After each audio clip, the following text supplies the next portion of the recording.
I used to think motivation was a magic spark that would finally set me in motion, but it never showed up when I needed it.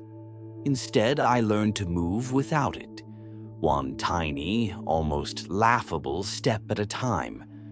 The timer on my phone clicked down from 2 minutes, its soft digital beeps mingling with the hush of rain against my apartment window.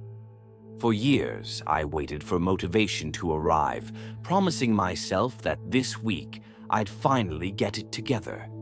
The truth is, motivation is a terrible starter. It's unpredictable and fleeting.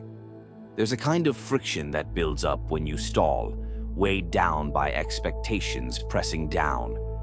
I remember one particular afternoon, sitting at the bottom of the stairwell, listening to the rain tap against the skylight above. I realized then that I'd spent so much time planning for the perfect start that I'd forgotten how to simply begin. What if I stopped waiting for motivation and just did something, anything, no matter how small? The next morning, I set a timer for 2 minutes. My only job was to write. I told myself I could stop when the timer ended. Just 2 minutes, pen on paper. The resistance I'd built up was still there, but it was quieter, edged out by the simple act of starting. I decided to make a deal with myself.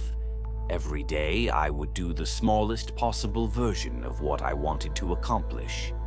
Timers became my secret weapon, sharpening my focus and making it easier to ignore distractions.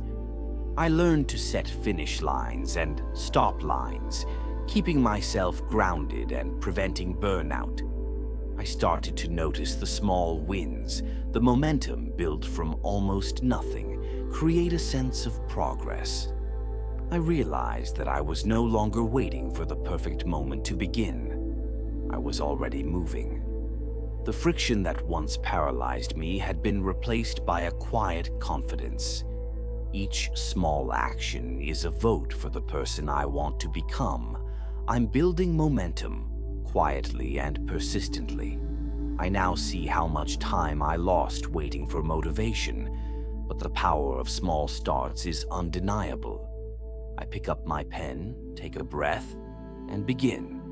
Not because I'm motivated, but because I've learned how to move anyway.